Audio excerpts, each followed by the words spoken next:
السلام عليكم ورحمة الله وبركاته. كل سنة وانتم طيبين. بقالنا كتير قوي ما طلعناش فيديوهات فلوس قديمة. بس قبل ما نبدأ الفيديو يا جماعة بتاعنا نصلي على النبي ونبدأ كده بذكر الله. أخباركم إيه؟ يا رب الأيام اللي جاية يا رب يبقى سعيدة علينا على الناس جميعا يا رب. ويا رب كل أولادنا اللي في المدارس في الامتحانات يا رب ربنا يا رب يوفقهم يا رب، بحال الأيام المفترجة يا رب، ويجيبوا درجات كويسة جدا يا رب، ويجيب تعبهم على خير. بس قبل ما نبدأ بقى إيه، نصلي على النبي. ما تنسوش يا جماعة صلوا على النبي، وإلا بذكر الله تطمئن القلوب. ربنا يا رب يجعل قلبنا كلنا يا رب بذكر الله. بقالنا كتير طبعا ما جبناش في فيديوهات عملات قديمه. النهارده ان شاء الله بشقه الرحمن الفيديو بتاعنا جايب لكم عملات معايا، هي تبع البنك المركزي ماشي، ما بقالهاش عمر طويل بس لها قيمه في السوق وبتباع بسعر كويس قوي، وهقول لكم برده بتتباع فين. بس يا جماعه هو فضل منكم وكرم ليس امر.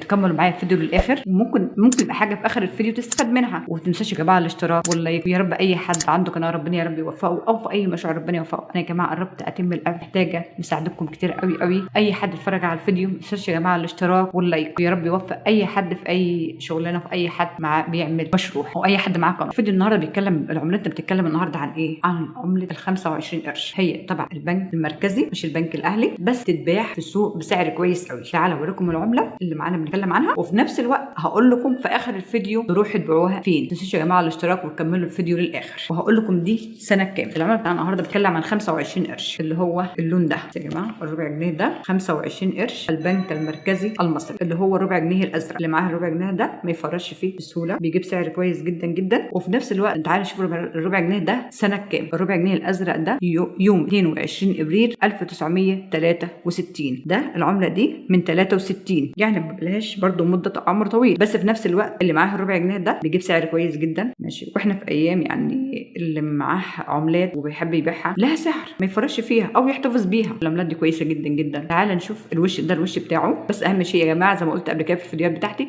اهم شيء ما تبهدلش العمله اللي معاك، اهم شيء تحتفظ بيها. ممكن تحطها في ظرف عندك، تحاول تحتفظ بيها، ما تجيش عليها ميه، ما تكتبش عليها. اهم شيء عشان العمله تجيب معاك سعر كويس، غير مثلا يبقى مكتوب عليها ولا حاجه او متبهدله، مش هتجيب السعر اللي انت عاوزه. طول ما انت محتفظ بالعمله بتاعتك، طول ما هي هتجيب لك سعر كويس جدا. تبع البنك الاهلي، تبع البنك المركزي، في نفس الوقت هتجيب معاك سعر كويس قوي. العمله بتاعتنا النهارده ال 25 قرش اهوت، الازرق يا جماعه مش اي لون تاني، ده بيجيب سعر كويس جدا. وده الظهر بتاعه ده كده واحد. هجيب لكم التاني برده اللي معايا ال 25 قرش، برده معايا الربع جنيه ده. شفت الشكل ده كده، عشان فيه كذا عمله ثانيه بشكل تاني، فيه كذا 25 قرش بشكل تاني. الشكل ده كده اللي هو الاخضر في الازرق، مكتوب عليه ايه؟ البنك المركزي المصري. سنه كام؟ يوم 17 مارس 1977، مواليد 77. برده الربع جنيه ده كان على ايامهم يا جماعه. طبعا الربع جنيه ده على مواليد 77 برده كان بيجيب يعني حاجه كويسه، اللي هيفتكروا يعني مواليد كان مواليد 77. الربع جنيه برده كان ليه قيمته، برده كان لسه الدنيا بخيرها وبركتها. او سنه 1963، يعني يجعل بيت المسلمين جميعا عمر يا رب، ويا ربنا يرزقنا جميعا يا رب، ارحم الراحمين يا رب العرش العظيم. اللي هو ازرق في اخضر، وده الظهر بتاعه اللي فيه النسر من ورا. يبقى انا جبت لكم ده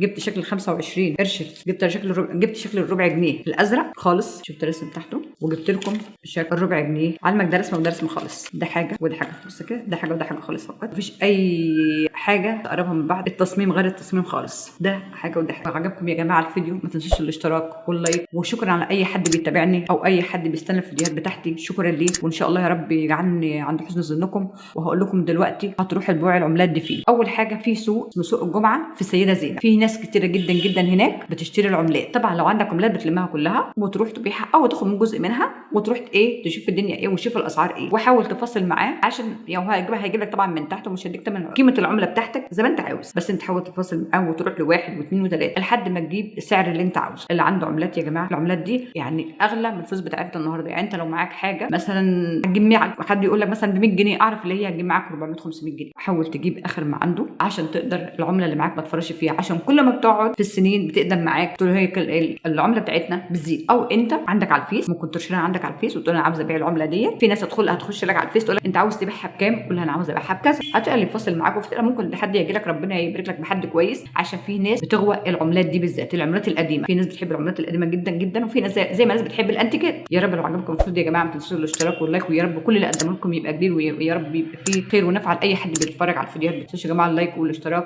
والتعليقات بتاعتكم الجميله، وكل سنه وانتم طيبين، ويا رب يجعل ايامكم كلها سعيده. وشكرا لكم، والسلام عليكم ورحمه الله وبركاته.